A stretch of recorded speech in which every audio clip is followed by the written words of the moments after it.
Hi and welcome to bond score. और बहुत सारे लोगों को ये कन्फ्यूजन रहता है कि कोलैटरल बेस्ड लेंडिंग होती क्या है। बहुत सारे मिथ हैं इसके अराउंड में, और जब भी लोग लोन्स ले लिए आते हैं तो उन्हें लगता है कि अपना कुछ भी कोलैटरल देने से उनको लोन लेने में कोई प्रॉब्लम आ सकती है, बट ऐसा है नहीं। इंडिया में 60% ऑफ द लेंडिंग जो हो रही है वो अभी कोलैटरल बेस्ड हो रही है, यानी कि सिक्योर्ड लेंडिंग हो रही है। इसे आप ऐसे समझ सकते हैं कि आप अपनी प्रॉपर्टी या कोई असेट या गोल्ड को प्लेज करके जब फंड्स उठा रहे हैं तो वो आपकी सिक्योर्ड लेंडिंग होती है। इस वीडियो में आज मैं आपको बताने वाली हूँ ऐसे 5 कौन से बहुत पॉपुलर कोलैटरल बेस्ड लेंडिंग है, सिक्योर्ड लेंडिंग के फॉर्म्स हैं जिन्हें आप यूज़ कर सकते हैं अपना बिजनेस ग्रो करने के लिए, और यहाँ पर आप अपने फंड्स उठा सकते हैं। So my name is Anju and I am a credit underwriting and a repair expert, and I have more than 12 years of experience in the funding industry, loan industries. So let's start with this, and सबसे important हो तो सबसे पहला है जो commonly use हो रहा है वो है प्रॉपर्टी बेस्ड फंडिंग। अब प्रॉपर्टीज़ में आपकी कमर्शियल प्रॉपर्टीज़, रेजिडेंशियल प्रॉपर्टीज़ और एग्रीकल्चर प्रॉपर्टीज़ यूज़ होती हैं as a collateral. Agriculture properties usually farmers जो होते हैं, जो रूरल एरियाज़ में होते हैं, उन्हें ही अलाउ होती है, और वो ही इसको प्लेज करके अपने लिए क्रॉप्स के लिए या उनकी कुछ पर्सनल नीड्स के लिए लोन्स ले सकते हैं। और कमर्शियल प्रॉपर्टीज़ में आप अपना ऑफिस की बिल्डिंग हो सकती है, आपकी कोई शॉप है या कोई आपके पास वेयर हाउस है या कोई रिटेल स्पेस है, उसे आप प्लेज करवा सकते हैं। और अगर रेजिडेंशियल की बात की जाए तो यहाँ पर आपका ओन हाउस है, अगर जबकि या आपका कोई अपार्टमेंट है तो, या आपके पास कोई प्लॉट है लैंड का, मतलब जहाँ पर कोई कल्टीवेशन नहीं हो रहा है, एग्रीकल्चर एक्टिविटी नहीं हो रही है, वेकेंट प्लॉट्स पे भी आप अपना प्लेज कर सकते हैं और लोन ले सकते हैं। नंबर 2 पे आता है गोल्ड लोन्स के बारे में। गोल्ड एंड ज्वेलरी को रख के, जिसमें कि आपकी ज्वेलरी हो गई, आपकी गोल्ड कॉइन हो गया, गोल्ड बार वगैरह हो गया, इसको भी रख के आप गोल्ड ले सकते हैं। ये बहुत सारे बैंक्स भी हैं और कुछ NBFCs भी इसके लिए लोन्स देती हैं, जैसे कि बड़े पॉपुलर, आपने टीवी पे कुछ कमर्शियल्स भी देखे होंगे। तो आप गोल्ड लोन भी लेके अपने बिजनेस में फंड वापस इन्फ्यूज़ कर सकते हैं। इसके बाद आती हैं आपकी फिक्स डिपॉजिट्स। अगर किसी बैंक में आपने कोई फिक्स डिपॉजिट रखा हुआ है तो उसके अगेंस्ट में उसको प्लेज करके भी आप एक सर्टेन अमाउंट का लोन ले सकते हैं, बट ये थोड़ा सा ये डिपेंड करेगा, आई मीन लाइक बैंक की क्या पॉलिसी है, वो कितना अमाउंट देंगे आपको और किस टेनर के लिए देंगे। This is only specific to the banks only. और इसके बाद आता है आपका शेयर्स एंड सिक्योरिटीज़। आपके पास अगर किसी कंपनी के शेयर्स हैं, बॉन्ड्स हैं या सिक्योरिटीज़ हैं, तो बहुत सारे बैंक्स और NBFCs भी अब शेयर्स एंड सिक्योरिटीज़ के अगेंस्ट में आपको लोन देती हैं। अगेन यहाँ पर भी अमाउंट और जो टेनर रहेगा ये उस कंपनी के ही उसमें डिस्क्रिप्शन पे रहेगा, और आपको तभी लोन मिल सकता है जब आप उनकी सारी कंडीशंस फुलफिल करेंगे। और लास्ट में एक आता है पर्सनल गारंटी, जिसको कि हम गारंटर ट्रेड लाइन कहते हैं, गारंटर लोन कहते हैं।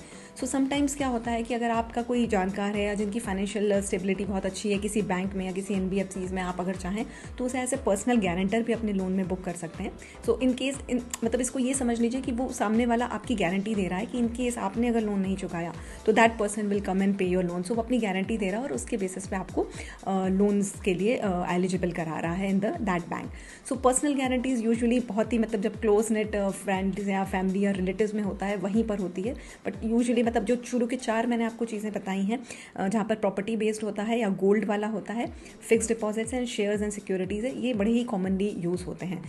कई जगह कार्स को लेकर या ट्रक्स को लेकर, आई मीन लाइक जिनकी बस ओनर्स वगैरह जो होते हैं वो भी अपना फ्लीट ऑफ बसेस को रख के कोलैटरल ले सकते हैं, बट ये बड़ा ही मतलब एक इंडस्ट्री स्पेसिफिक हो जाएगा, बट ये भी एक ऑप्शन मार्केट में अवेलेबल है। कोलैटरल बेस्ड लेंडिंग के फ़ायदे तो बहुत सारे होते हैं, बट इसमें आपको 3 चीज़ें पहले ध्यान रखनी चाहिए कि हर कोलैटरल की ना वैल्यूएशन प्रोसेस अलग होता है, एलिजिबिलिटी क्राइटेरिया अलग होता है, और यहाँ पर डॉक्यूमेंटेशन की इनकी रिक्वायरमेंट भी बिल्कुल ही डिफरेंट होती है। किसी भी बैंक में, किसी भी NBFC यानी जो भी आप फाइनेंशियल इंस्टीट्यूशन के पास जा रहे हैं, वो अपनी एक पॉलिसी के हिसाब से ही काम करते हैं। वहाँ पर आपका जो वैल्यूएशन होगा, कई जगह आपको 70% ऑफ द वैल्यूएशन तक लोन मिल सकता है, कई जगह थोड़ा सा रिस्ट्रिक्टेड रहेगा, 50% तक ही हो पाएगा। अगेन ये डिपेंड करता है उस कंपनी की पॉलिसी कैसी है, प्लस आपका क्रेडिट स्कोर कितना है, आपकी इनकम कितनी है, और आप किस सेगमेंट में मतलब रह रहे हैं। जैसे Tier 1 और 2 सिटीज़ का वर्सेस मेट्रो सिटीज़ का जो एलिजिबिलिटी क्राइटेरिया होगा वो थोड़ा सा डिफरेंट होगा। ये टोटली डिपेंड करेगा उस पर्टिकुलर कंपनी के ऊपर जो कि आपको लेंड कर रही है। सिक्योर्ड बेस्ड लेंडिंग में बस यही फ़ायदा होता है कि आई मीन लाइक द लेंडर आपको थोड़ा सा रिलैक्स देगा, जो कि जब अनसिक्योर्ड लेंडिंग होती है तो जहाँ पर लोन अमाउंट्स रिस्ट्रिक्ट हो जाते हैं बिकॉज उनके पास कोई कोलैटरल नहीं है, यहाँ आपको लोन अमाउंट थोड़ा सा ज़्यादा मिल सकता है, प्लस आपको टेनर में भी एक्सटेंशन मिल जाता है और रेट ऑफ इंटरेस्ट भी अनसिक्योर्ड लैंडिंग के मुकाबले में थोड़ा सा कम रहता है। सो नेक्स्ट टाइम आप अभी बिजनेस को ग्रो करने के लिए अगर फंडिंग का देख रहे हैं और अनसिक्योर्ड लोन लेने में आपको कोई दिक्कत आ रही है, तो just go ahead with a secured funding also, that is a good option for you. सारे टर्म्स एंड कंडीशंस डेफिनेटली आपको पहले अपने बैंक्स के साथ या लेंडर्स के साथ चेक करने होंगे, उसके बाद ही प्लीज़ आप कोई भी डॉक्यूमेंट साइन कीजिएगा। सो ये वीडियो आपको कैसा लगा प्लीज़ मुझे कमेंट करके बताइएगा।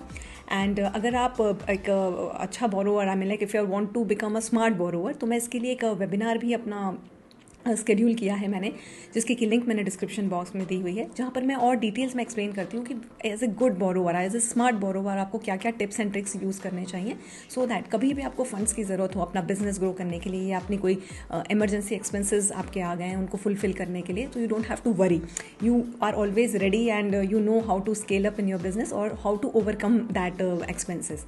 सो एंड हाँ, जाने से पहले I will also request you to please like and subscribe this channel, और अगर आपको ये वीडियोस पसंद आ रहे हैं तो आप अपने फ्रेंड्स के साथ भी शेयर कीजिएगा। I will see you in my next video then, bye bye.